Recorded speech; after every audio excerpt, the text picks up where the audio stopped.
huwag dayain ang sarili.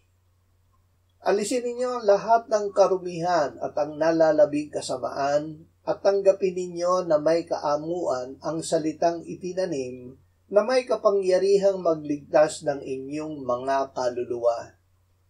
Ngunit maging tagatupad kayo ng salita at hindi tagapakinig lamang na dinadaya ninyo ang inyong mga sarili.